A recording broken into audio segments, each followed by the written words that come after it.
Bienvenue dans le podcast Un monde sans enfants. Aujourd'hui, on parle de sexe.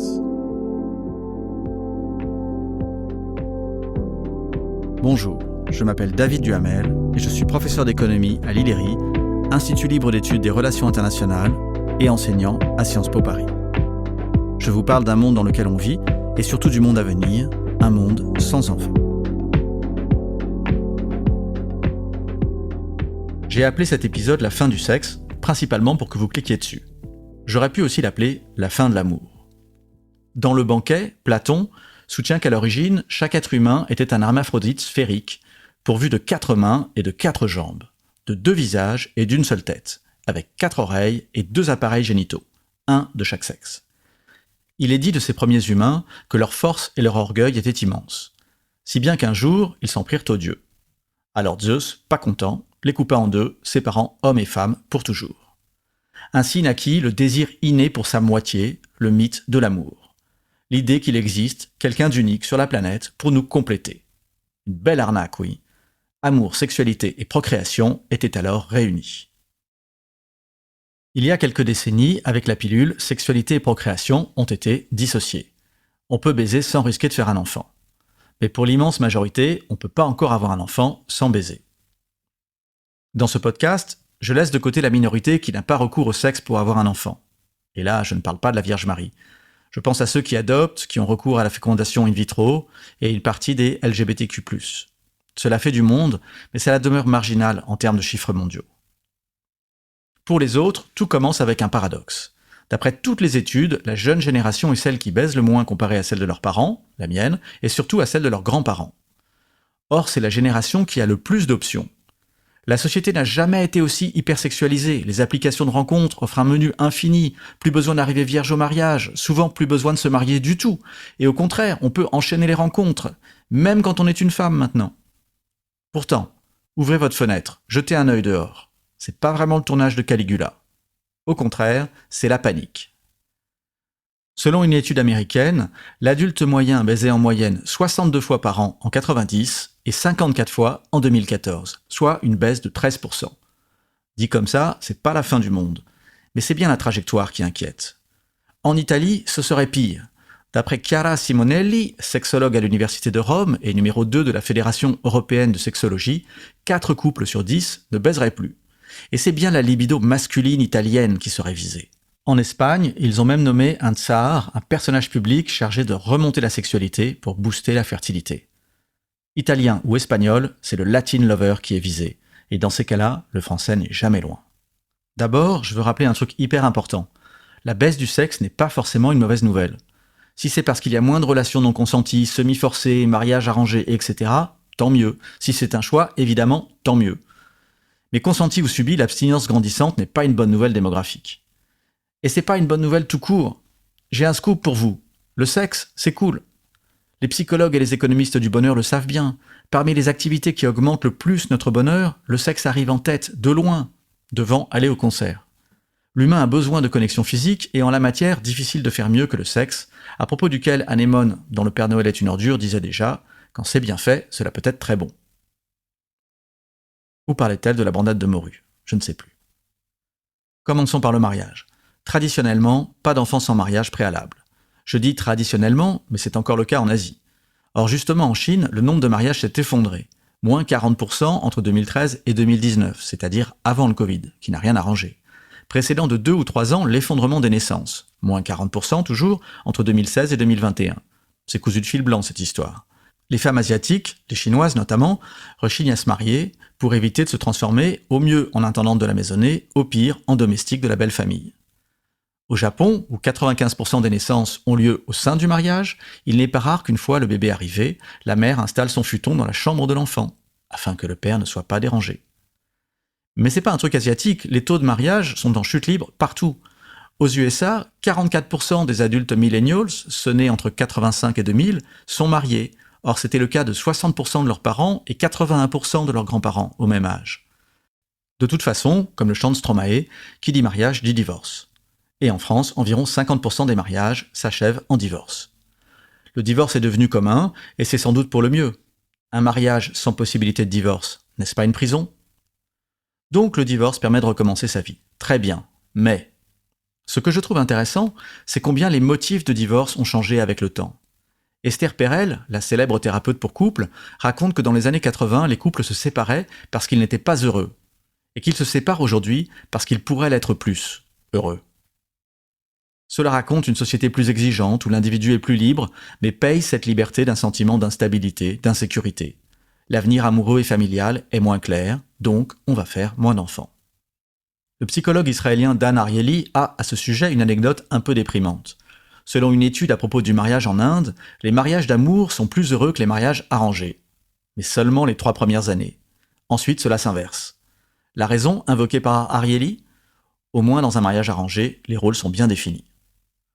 Bon, on va pas regretter ici le temps du mariage arrangé. Au contraire, vive le divorce. Mais le divorce, c'est aussi la multiplication des familles monoparentales. Et en grande majorité, c'est la mère qui se retrouve avec un ou plusieurs enfants à sa charge. Comme le dit Elizabeth Warren, la députée démocrate américaine, avoir un enfant est désormais le meilleur moyen de prédire qu'une femme se retrouvera dans une situation financière catastrophique. Les chiffres sont accablants. En 2019 aux USA, la richesse des femmes célibataires est estimée à 65 000 $ contre 57 000 pour les hommes. Elles sont donc un peu plus riches. En revanche, la richesse des pères célibataires est de 59 000, un peu comme les autres, mais celle des mères célibataires, 7 000 seulement. Élever un enfant seul est le triste privilège des femmes, et cela les appauvrit considérablement. Mariage en berne, divorce courant. Forcément, le célibat augmente. Là encore, si c'est un choix, c'est super. Souvent, les gens en couple rêvent de la vie de célibataire, l'herbe étant plus verte ailleurs. Mais ne vous y trompez pas, pour un Leonardo DiCaprio, il y a 100 000 célibataires qui galèrent. Encore une fois, les chiffres sont effrayants.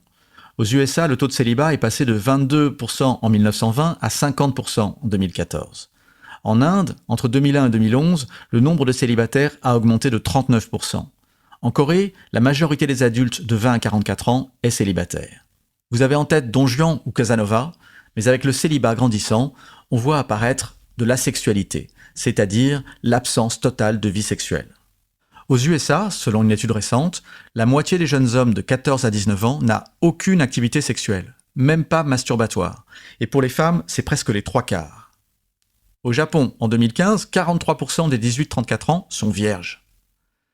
Encore une fois, si c'est choisi Mazel Tov, il est temps de montrer que notre bonheur ne dépend pas d'une hypothétique moitié, mais cela n'arrange pas le bilan bébé. Alors, comment expliquer cette baisse générale de libido ? L'anxiété, l'incertitude, la pression de la vie moderne, vivre plus longtemps chez ses parents, etc., etc. Mais au premier rang des accusés, on retrouve la technologie et les jeunes. Les jeunes seraient des bons à rien.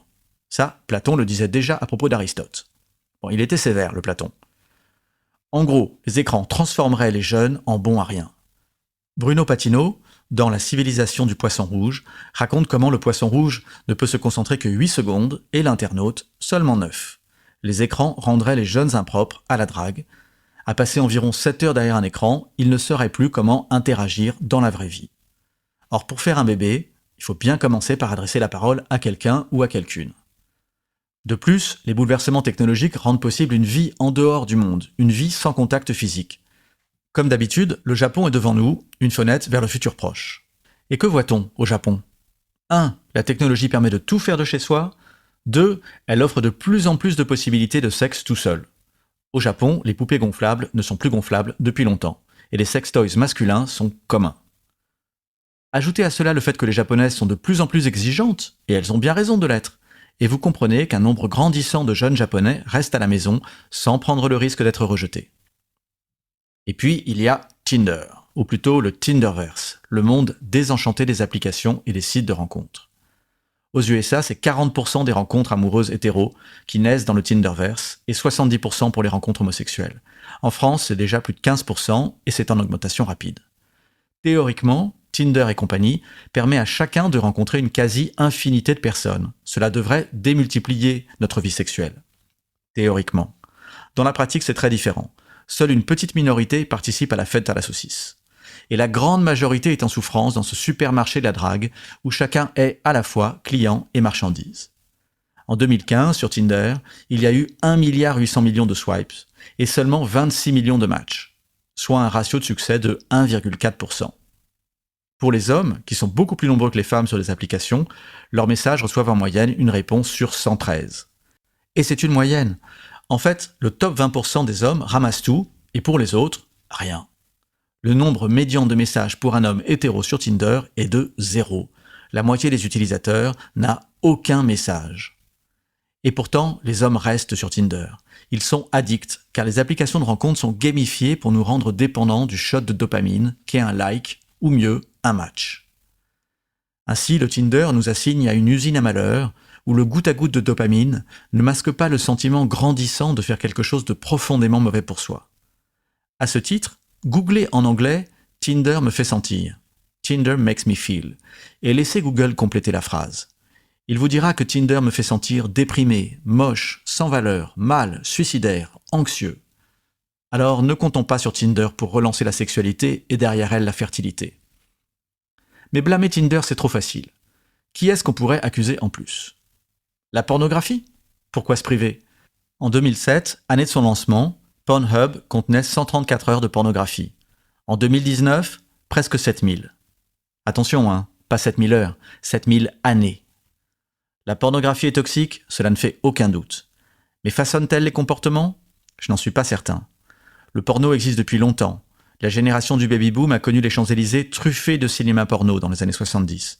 La mienne a connu le journal du Hard sur Canal+. Nous savions faire la différence entre la vraie vie et le porno. Je pense que la jeune génération en est capable aussi.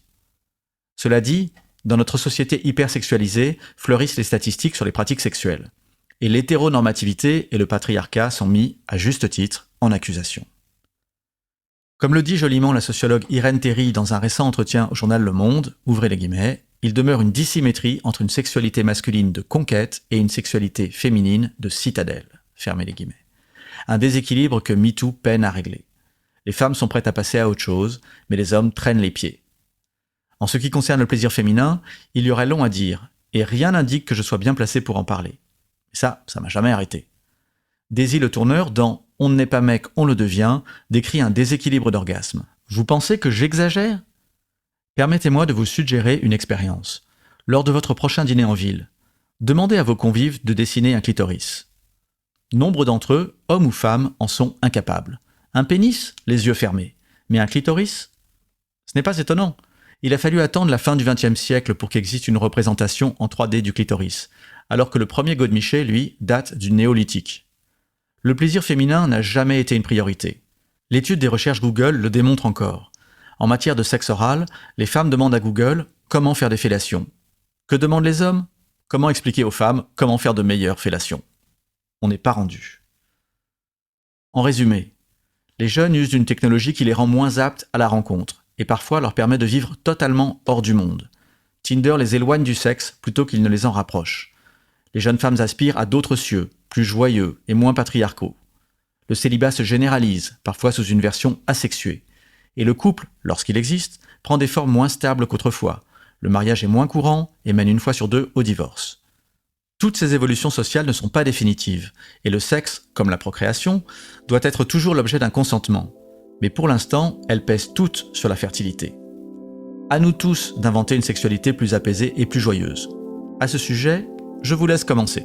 J'ai une lettre d'excuse à écrire à Scarlett Johansson. Voilà, c'est la fin de cet épisode d'Un monde sans enfants, consacré à l'amour et au sexe. Continuez à me suivre dans cette passionnante histoire, abonnez-vous, likez, partagez, mettez des étoiles, c'est toujours super, cela aide, et on se retrouve dans le prochain épisode. Et si ça ne vous a pas plu, partagez-le avec des gens que vous n'aimez pas.